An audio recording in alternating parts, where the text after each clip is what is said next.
usually you, I don't know, what, usually you feel high? I mean, No, usually I feel depressed. what are you depressed about? Well, I guess it's just chemistry, I guess. Bad biochemistry I inherited. Oh, you mean people just feel depressed for no reason? Well, some Is people it? feel depressed for biochemical problems, like, they have bad brain chemistry. Some people are depressed because of environmental things, but, lots of reasons. Yeah. I mean, I guess people in the olden days would call it the blues. Yeah. I mean, it just seems that, from age to age, we have a different name for these things. But maybe the problem is the same. Well, I think some of it is biochemical and I think some of it is environmental for most people. I mean, it depends on who you are. Well, I mean, I think a lot of people are depressed about their government and their future. If worrying about your future would cause depression, wouldn't it? Or Yes, maybe mourning about your past.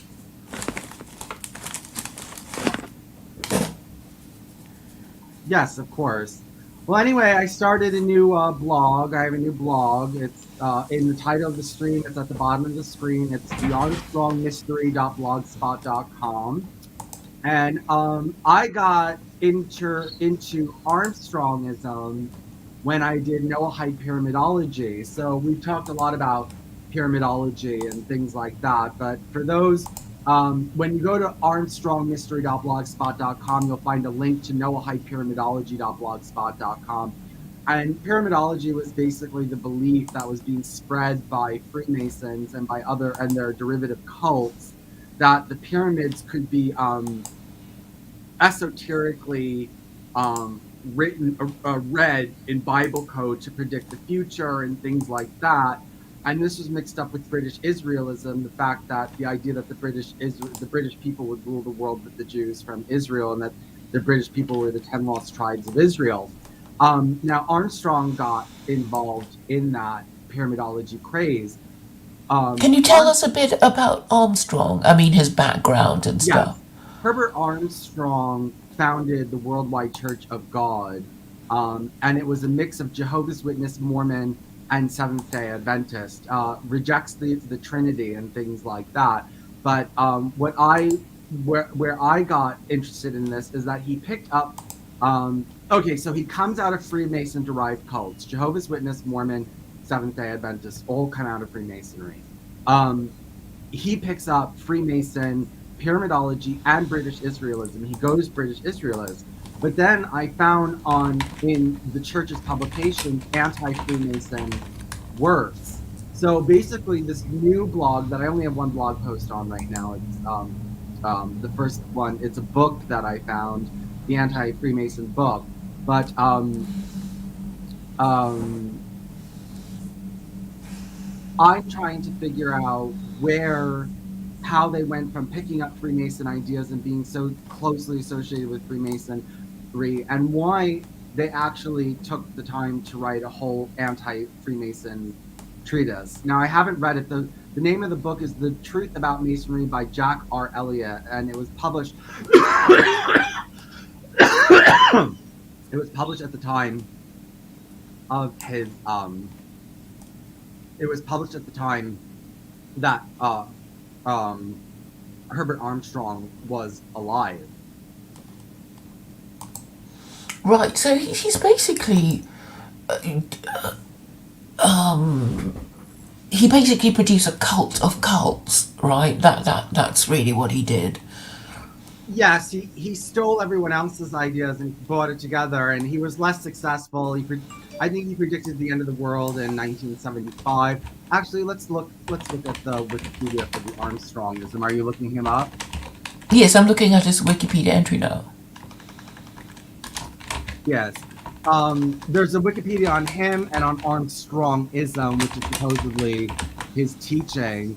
He came out of the Millerites, Seventh Day. Let's see where his doctrinal differences: God and family, church authority, Sabbatarian and old beliefs. So I think you have to keep the Sabbath. Yes, okay, you have to observe the Sabbath. You have to keep a lot of the Old Testament laws. Are also taught converts to do the same. Eventually, Armstrong accepted and observed many principles and laws which are found in the Old Testament. So he was keeping them, the dietary laws, tithing. Like Jehovah's Witnesses, he gave up Christmas and Easter and said that they were pagan, which they are. Let's see when he predicted end of the world. Let's see. End of world. Let's say, is there apocalypse? 1975 in Prophecy, Armstrong book describing an uncertain timeline for the Book of Revelations, impending apocalypse. Oh, notable publications. So let's see. I know he. Wait, hold on. He did. He was very wealthy. He was. Yes, I mean, he had a personal jet, the finest clothes, furniture, and other conveniences. That's what he meant. He lived in extravagant wealth in comparison to a few church members. Okay, I'm looking at this.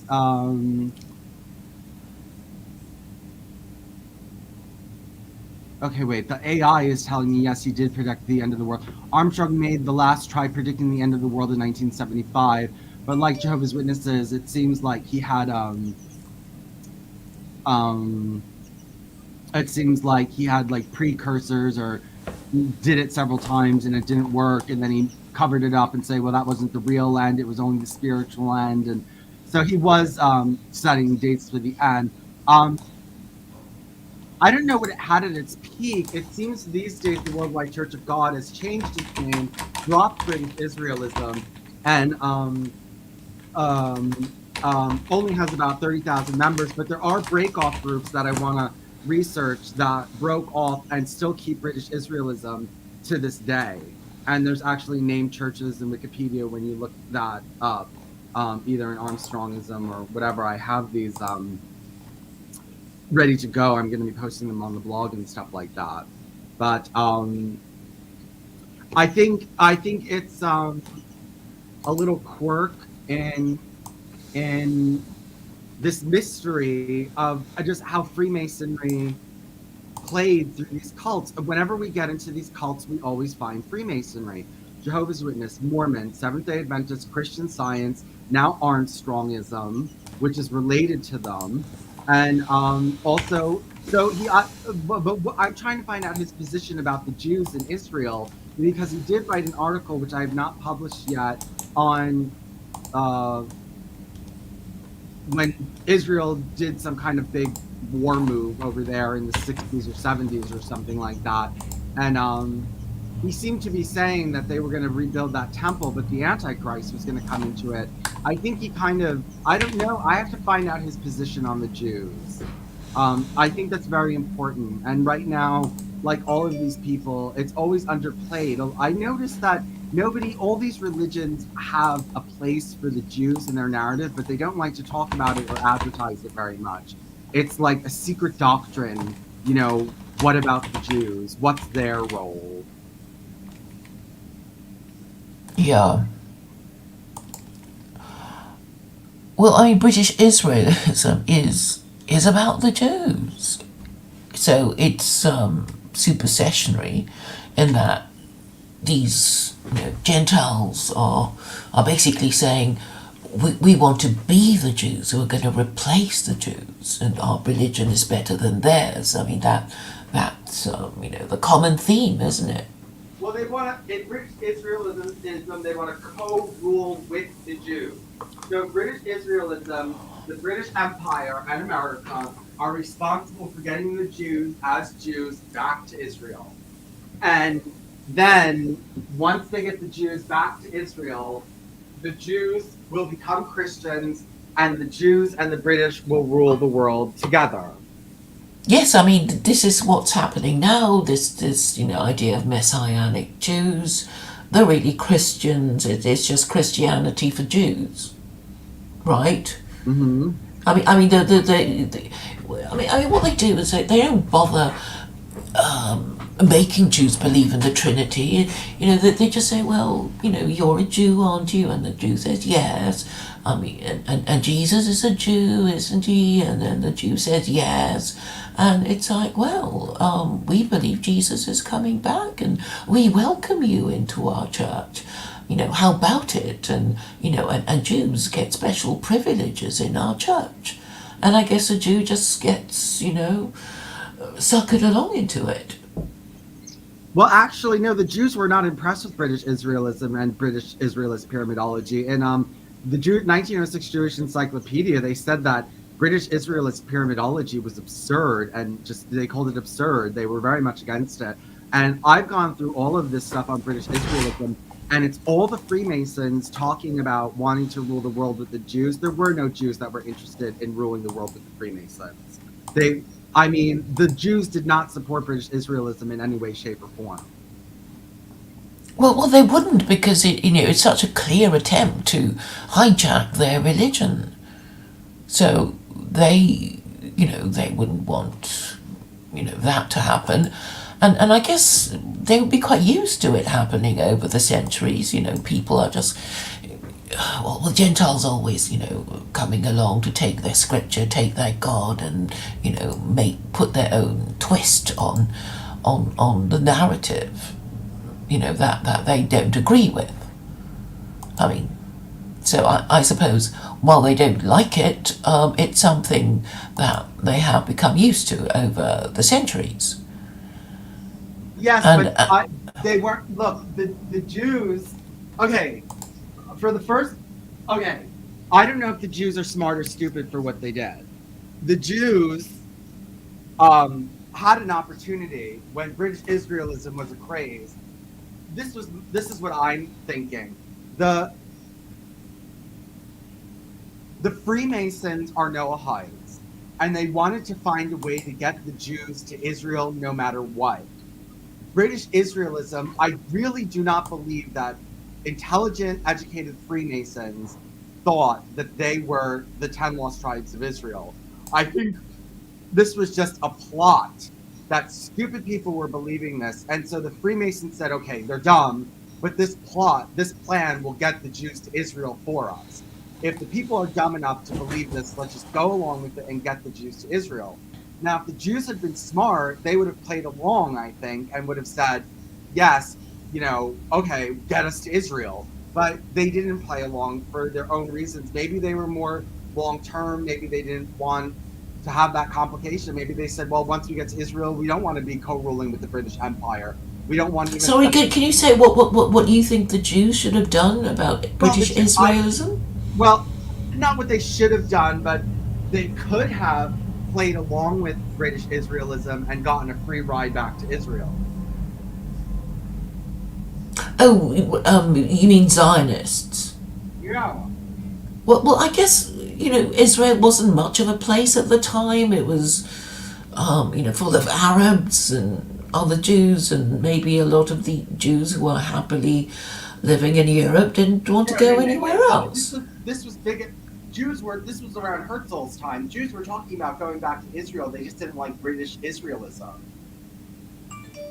Yeah, I suppose, you know, maybe some of them had principles, thinking, well, we don't want to tell all these lies just to get our homeland. Can't we just get our homeland back without having to subscribe to their nonsense? Well, yes, that's what I think the Jews thought. I think that was the Jews' thing, was they're saying this is rubbish, this is garbage, this is absurd, we have nothing to do with this. And I'm going to look further. I want to look into the Jewish side of British Israelism, but Jews are interested in their own Zionism. And I told you they worked with Charles Taze Russell, the founder of Jehovah's Witness, because he was the only non-British Israelist around. And he was saying, send the Jews to Israel as they are, and they don't have to convert, and they can stay Jews forever and ever.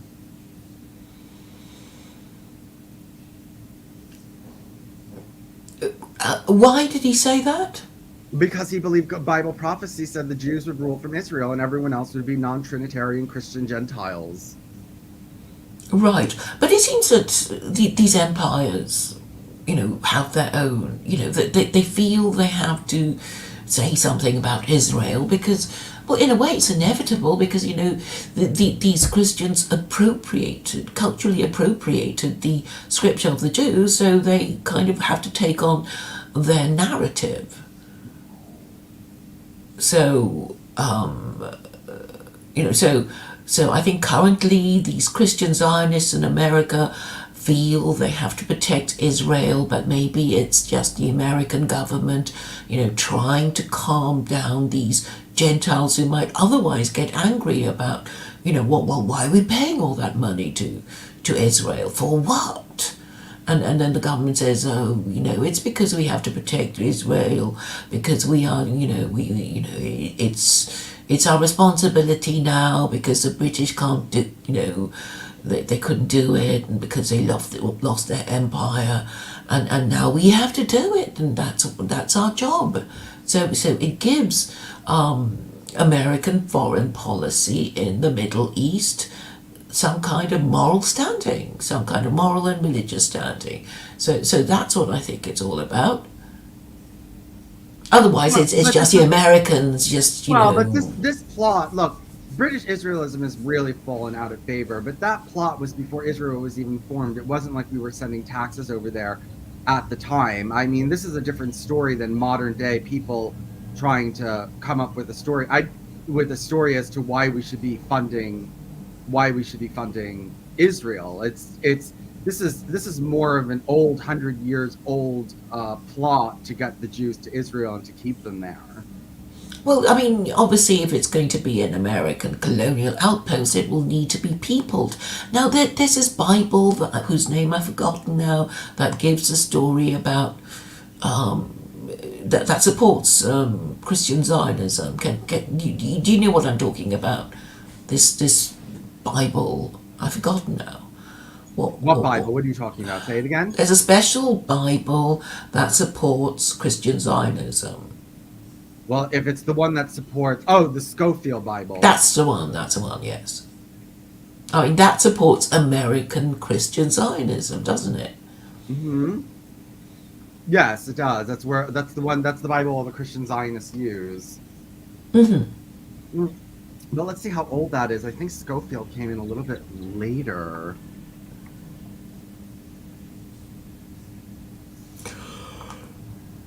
Scofield Reference Bible. At the beginning of the 20th century. Published by Oxford Press. Okay, it appeared in 1909 and revised by the author in 1917. So 1909, that was when British Israelism was starting to die out. So this was just... Wait, is the Scofield Bible have anything to do with Freemasonry? Let's just say... Let's see if the Scofield Bible has anything to do with Masonry. Liberty Scofield Bibles marked with Masonic symbolism. List of Scofield Bible titles that are marked with point within a circle Masonic symbolism.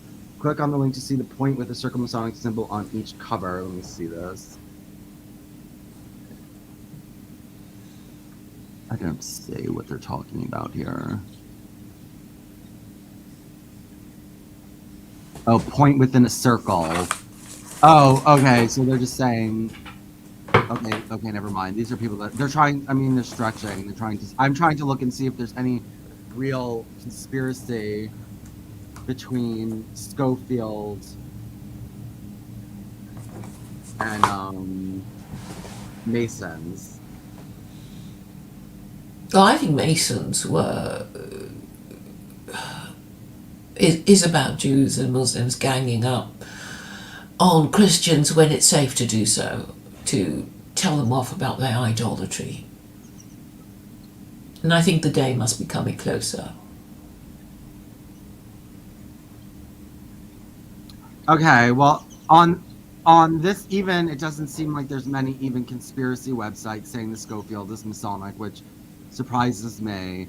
Well, I would have thought that the Masons would be kind of, try to marginalize Christian accounts? Well, from what I'm looking right here, it doesn't seem like anyone's investigated any connections between Schofield and Masonry. So you think Schofield might have been a Mason?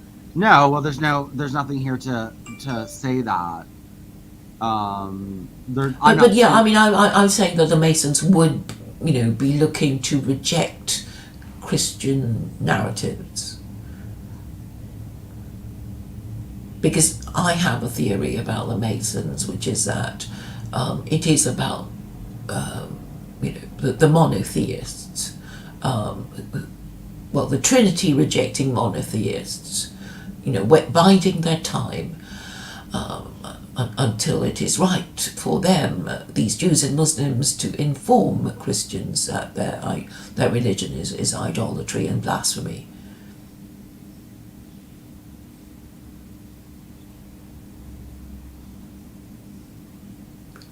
Well, I do have that blog that connects Islam and Freemasonry. It is islamfreemasonry.blogspot.com. islamfreemasonry.blogspot.com. I have a whole thing on the connections between Islam, esoteric Islam, and Freemasonry. So if you're interested in that. Well, I know that, what am I trying to say?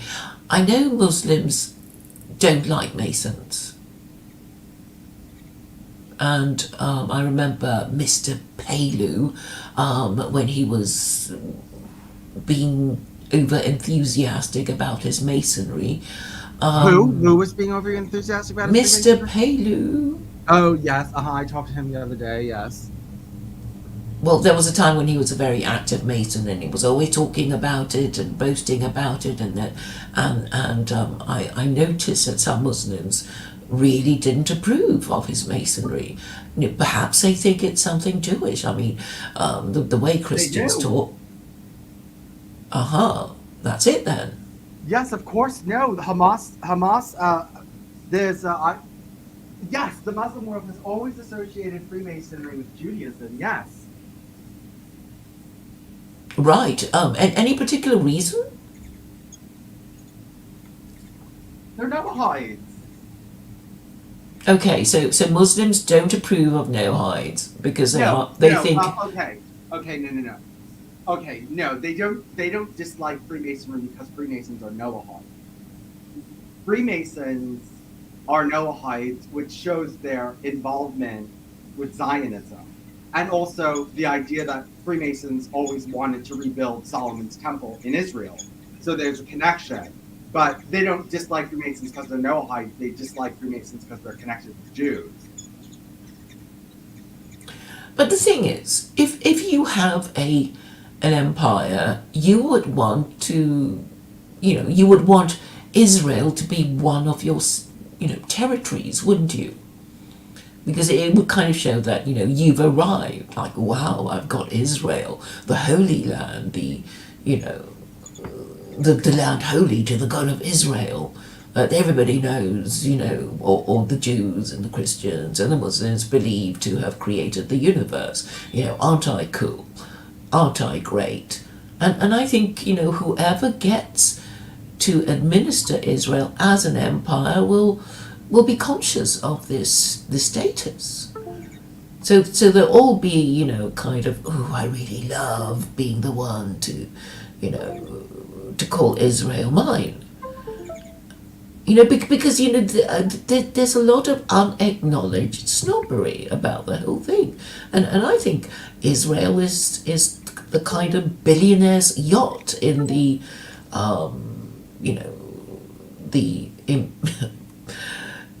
if you want to equate imperialism with being a billionaire, it just means that if you're a billionaire, you want to own a yacht, and Israel is the biggest, most expensive yacht of all, and if you can own that, it means you're the richest, you're the richest person around.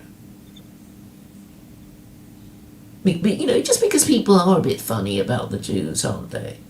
They think the kind of magic, and even if they don't really buy into the whole thing, it's sort of, well, they are a bit like leprechauns and magic in some way, you know. I'm suddenly reminded of these um black. Okay, these Africans. Okay, Africans can be albinos, and some of these Africans practice witchcraft, and they go a bit crazy about albinos because they want the bits and pieces of albinos because they think there's something magic about albinos because they're white. So they kind of hunt them down in order to get their bits and pieces to put in their potions and lotions. And I think deep down the Gentile has this feeling about Jews. They kind of fetishize these Jews. It's disgusting. It's disgusting, and it's all heterosexual. Like that's just like it's. Look, Orthodox Jewry is the heterosexual essence. It's the most heterosexual religion on earth, and its fascination with it would go along with this heterosexual ethos. Okay, like any society that bases itself on heterosexuality is going to have an obsession with the Jews. Well, yes, because Judaism has the harshest penalty for and the longest list of sexual offences. They're not even supposed to masturbate, and they treat the sin of spilling seed as some kind of holocaust for each act of masturbation. So they basically make the Jew feel really guilty about a lot of sexual things, I guess. It's like they're not even supposed to fornicate because there's this famous story of Pinchas who was so angry that the Jews were fornicating with the I think it's a Moabite women or the Midianite women. I forget. Yeah. And there's this horrible story of Pinchas with a spear impaling this fornicating couple, and he impaled the two of them in one thrust of the spear. Yeah. So basically, Judaism has the harshest penalty for sexual misbehavior. Yes, and so of course, and as you can see, as society becomes less and less heterosexual, the less interested they are in upholding Zionism. I think that, yeah, I mean, it's. I don't think the homosexual community, and on a whole, even though a lot of them have been brainwashed into thinking Jews are great and that Jews deserve Israel, I mean, they're not like heterosexuals all gung ho. God, the Jews are God's chosen people, and so therefore they must be restored to bring in the millennial kingdom. I don't think that's what most gay people think when they think about supporting Israel. I think most gay people think about, oh, well, the Jews need a homeland and they've been persecuted and it was their land originally, or so they say, even though it really wasn't because they stole it from the Canaanites. But, gay men don't. Sorry, what did you say about the Canaanites? Well, the Jews stole it from the Canaanites, so it's not their land themselves. But I'm saying that, heterosexuals are more likely to view Jews as God's chosen people and it's necessary to return them to Israel, to usher in God's kingdom and things like that. That's all. Well, I think the presumption is that most gay people are probably atheists because if they really believed in God, then they know they weren't supposed to be No, they're not atheists. They're pagans and things. The gay men are first of all, half of gay men are Christian and Muslim and Jewish anyway, and they don't even give a fuck, and they are hypocrites and they're stupid. So first of all, if you're a white gay man born in America, the likelihood of you being a Christian is very high. I cannot tell you how many Christian gay men there are, but those who aren't Christian, a lot of them are pagans. And, there are gay atheists, but I don't even know if it's even higher than the straight population, maybe a little bit. But no, not every gay man is an atheist by any stretch of the imagination. I would say most are religious, and I would say most white gay men are Christians. But Christians, do they really believe? I mean, I often wonder. I mean, okay, you were a Christian and you obviously, had spiritual longings and whatever. So, but okay, if you really believed it, I mean, let's just, I don't know if you can pretend that you still believe in Jehovah, being a Jehovah's Witness, but if you did believe and I came up to you and said, well, have you considered that it might be idolatry? And, how would you feel? Would you kind of sort of brush me aside and say, who cares? Or I think you would brush me aside and say, who cares, if you didn't really believe. But if you did believe, you think, oh dear, that is a mortal sin, or something that you sort of remember punishment following, as about being guilty of idolatry. It would be harder to convince a Jehovah's Witness they're idolater because they don't believe in the Trinity. So they actually, know that mainstream Christianity is idolatry and paganism because of the Trinity. So if you went up to one of them and accused them of idolatry, I don't think that would go very far. You would have to accuse a Trinitarian Christian of that. Well, I think, you believe in the divinity of Jesus, don't you? Don't No, you? they don't. They do not. And we've gone through this, Claire. They do not. God did not incarnate or take form. Jesus is an angel. He is not a God. He is not God. God created Jesus separately and distinctly from himself and said, this is my first angel. And then that angel came down and did whatever he needed to do for humanity, but it was not God that came down, no.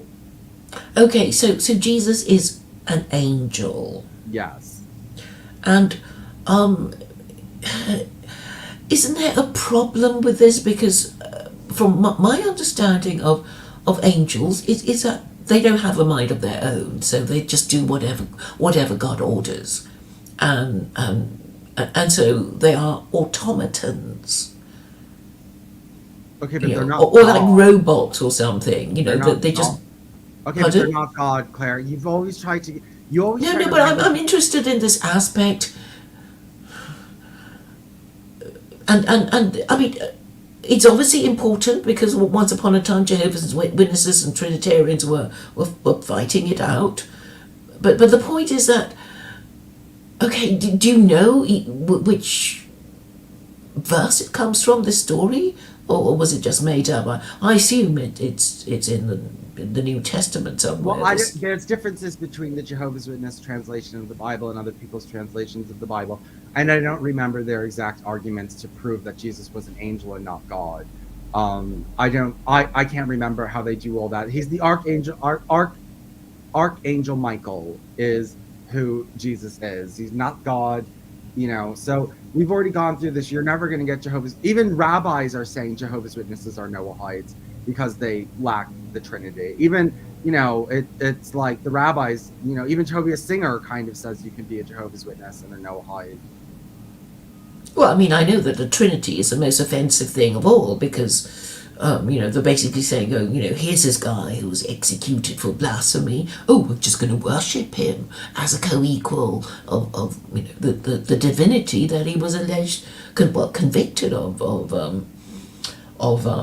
blaspheming against. So it's like, you couldn't try any harder to be offensive about to Jews, I guess. No, you can't really come up with anything much more offensive than the Trinity, but they're not gonna, Jehovah's Witnesses don't fit that charge. So, and neither does Armstrong because he denied the Trinity. And he was a Quaker, I read. Yes, he was raised, Quaker. Do they deny the Trinity? Well, I think Quakers, they say, think of God in any way you like. That was basically Quakerism. Who's to know what God really is? So we can think of God, as a Trinity, as the others and whatever. So basically, that's their kind of worship. I think they created their weird religion as a kind of response, because I'm sure it must have been horrible for all these Europeans, being told that they have to believe that Jesus is God, and because, well, we know quite a few of them got burnt at the stake, but for some reason they just felt compelled to say, well, we don't agree with this. And so Quakerism was like, oh, we know, we're going to say we believe in God, but we're not going to, we're going to make all these concepts of God optional. We can think of him as a Jew might, or a Muslim might, or a Trinitarian might, or and the basically, so that is the basis of Quakerism. So I guess Armstrong already had this idea that he could what's the word mix and match, pick and mix. I mean, I don't really know a lot about Quaker. Quakers were started in Britain, not America, right? Yeah, it was started in Britain, and I know that they, when they got to Virginia, they were fighting with the Puritans who couldn't stand them, and that they killed each other, well, intermittently.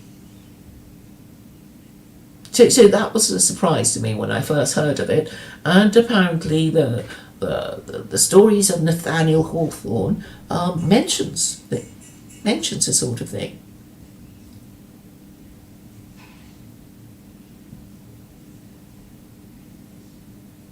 Yes, I mean, I'm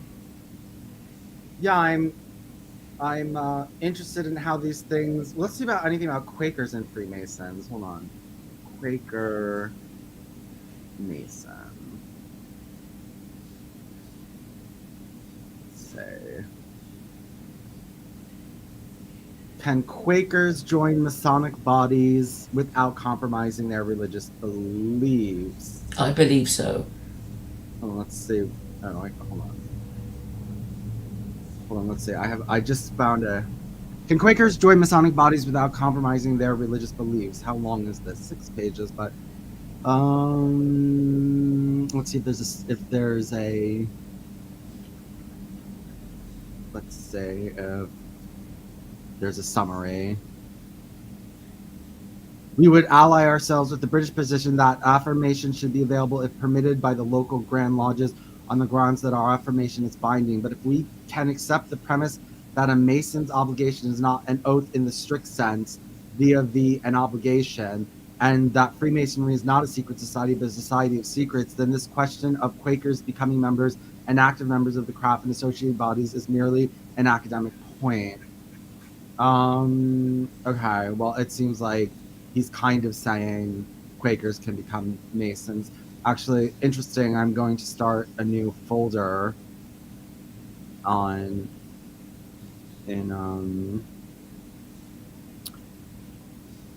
want to start a new folder, actually. I think the most problematic kind of Christian being able to join the Masons would be Mormons, because they don't believe in the Abrahamic God, do they? Well, they say they do. Well, I mean, if you look up the Abrahamic God, he has a wife. He's like Zeus or something. Well, they believe that the Abrahamic God is one of many gods. Is that so? Well, yes, because the Abrahamic God had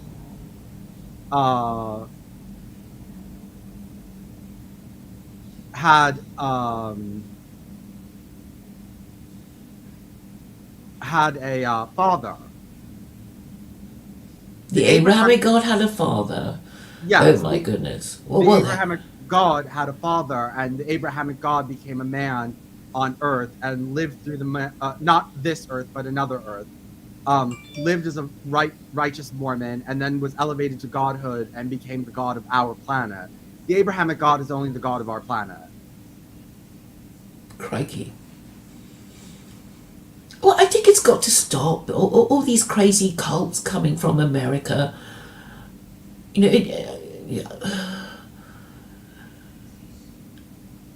Because, and also, I think Americans need a religion. I mean, they can't just be sort of making up all these stories. I mean, do you not see that it could be a bad thing? Well, I mean, I would rather people being making up new stories than following Islam, maybe. I mean, I don't know if I'd prefer Islam or Mormonism, but I mean... Well, I mean, I'm just saying, if God exists, well, then you'll be, kind of angry with Americans for allowing, all these heresies. And talking about the Abrahamic God and the no-hike laws, I mean, do you think that the Education and Sharing Day could be seen as a sort of, promise to obey the no-hike laws, and somehow making the promise and not keeping it is worse than never making the promise at all? Well, yeah, I mean, they promised... Look, they jumped the gun and made a statement that's just not true. America is not founded on the no-hike laws with freedom of religion. It's just not. Well, I mean, the First Amendment is arguably evidence that was what America, what the founding fathers wanted it to be. I mean, there's been documentation relied on about. I mean, they were talking about, well, could Muslims, be equal citizens? Could Jews be equal citizens? And there was some debate about that, wasn't there?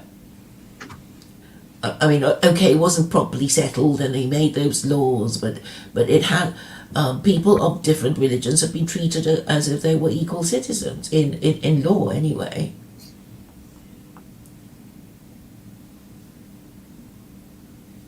I mean, that's why you get all these cults. People think, oh, I can make up a cult of my own. Who's Mike that said polytheists smash my head? This guy. Do you know who Mike is? No.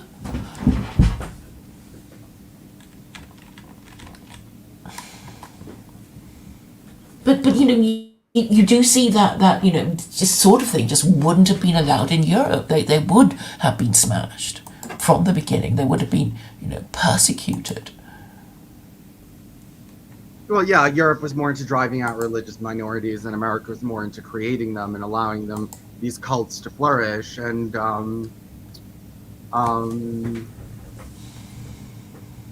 And so people like Herbert Armstrong got very rich. I mean, if you have a gift of the gab, you can, I think it's a kind of American Gnosticism. Have you done any research into Gnosticism? What's American Gnosticism? Mormonism?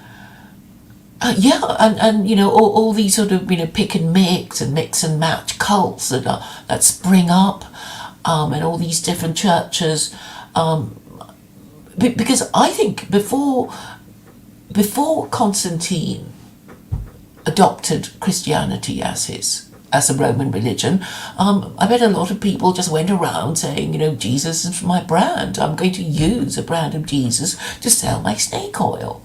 And all they have to do is, say Jesus this and Jesus that, and people will,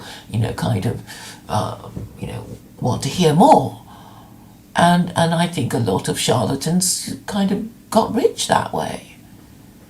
And I think Constantine sort of realised that, and that's why he called all the bishops to Nicaea. I mean, he called all the top people of Christianity to Nicaea and say, you have to agree something. We can't have all these different bishops saying one thing and contradicting each other. You have to agree on one thing, and then I will adopt Christianity. Please do that ASAP. And they couldn't even do it. They couldn't even agree, because of the schism between Arianism and Trinitarianism.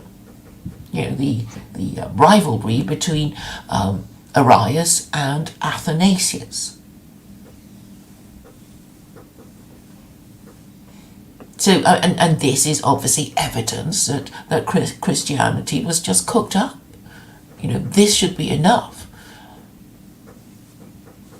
to prove to any Christian that it was all the Roman Empire just making up stuff, and they were known for doing it because if you have heard of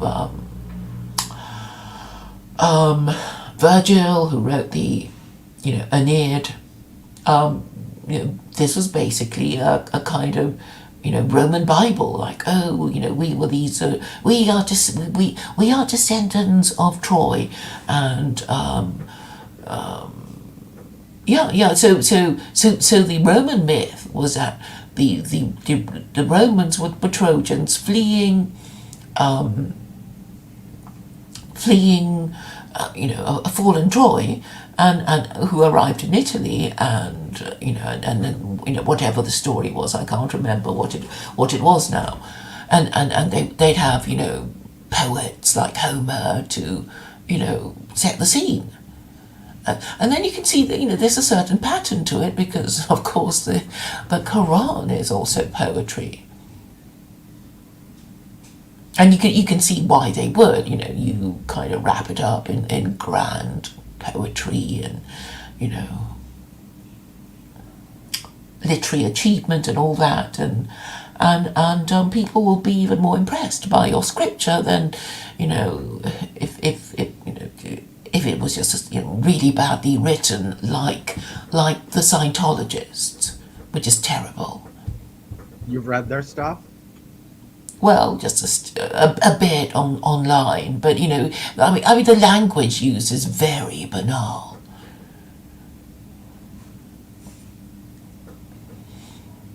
So I think we kind of know how these religions are created. I mean, Claire, you should do what Nation of Islam is doing, mixing with Scientology. You should start offering e-readings and stuff. Go into the subways with those e-meters. Do they do that in England? Here in America, they don't do it anymore. I rarely see it anymore. But when I was younger, the Scientologists used to go to the subways and they would have those e-readers. Have you ever done an e-reader with a Scientologist? Well, is this a sort of gimmick about? Yeah, working? it's total trash. You hold these two bars in your hand, and they're obviously touch sensitive. And then what they do, you hold these in your hand, and then they ask you questions. And if your hands constrict, they say, "Oh, you have an impression there," or that's something that really gets to you. And it's just because maybe when you think about something bad, your hands tighten a little bit. And it's called an e-meter, and they basically try to assess your problems through these e-meters, and then they give you advice. So you could start doing that, because Nation of Islam did that. I mean, I'm telling you, you told me that the Carol Balazet cult mixture with secular Quranism got you a new listener. So I think you should start promoting Scientology and secular Quranism together. Oh, I don't want to be mixed up with in any of these cults. I know it's your malign encouragement, but I can't be doing any of that. Okay. If people are going to say, "Oh, you're so clever, you're so wonderful," perhaps you're some prophet or some prophetess. I mean, okay, I'll say, well, maybe, but I mean, beyond that, I can't possibly claim any belief system. No, not you. It's secular Quranism. I'm saying is an add-on to Scientology, an add-on to Christian Science, an add-on to Jehovah's Witness. It's just you take secular Quranism and it's the legal system, but then you have some other cult providing spirituality. So you could have Jehovah's Witness secular Quranism and Mormon secular Quranism and all this different kinds of secular Quranism. Oh, but haven't you noticed, Vincent, that I already kind of do have my own theological narrative and whatever, and even if it's if God exists, he would think this and he would do that, etc. I'm kind of already adopting the Jewish view of things.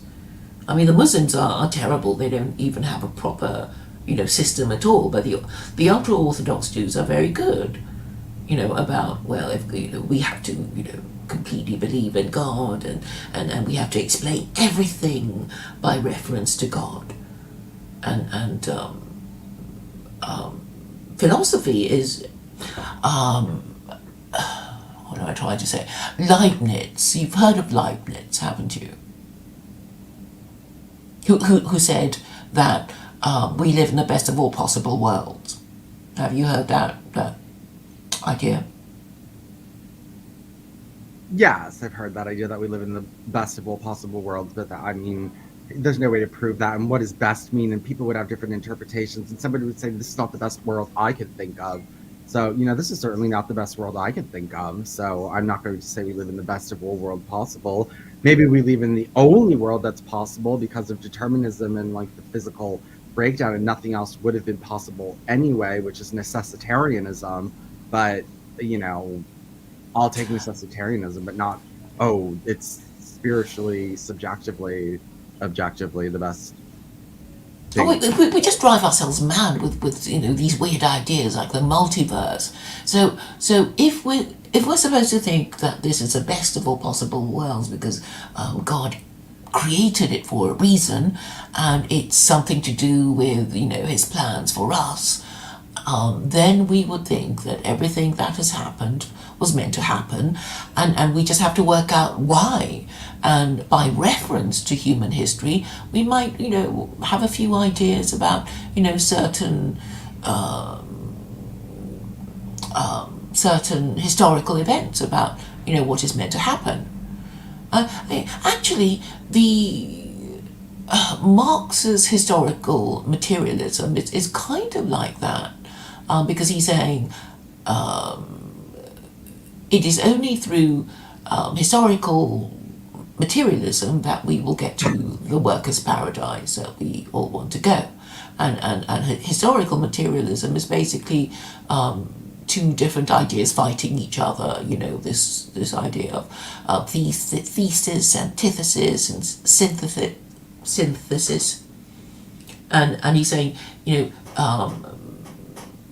all these ideas will be fighting each other, and then eventually we will get to a workers' paradise through this process. So it kind of makes sense. You can't really deny that idea, can you?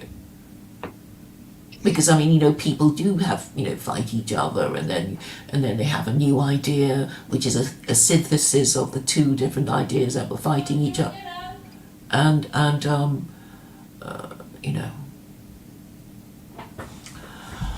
So, do you want to carry on for a bit on your own and stuff?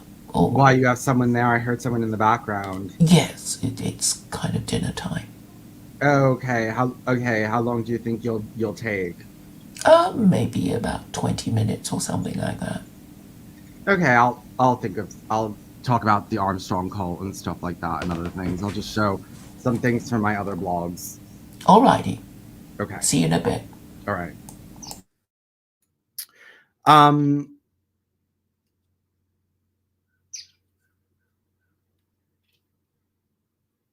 Well, actually, we've been going for. I'm actually going to end this, and then I'll start again when Claire comes back. We can start a new stream on her place.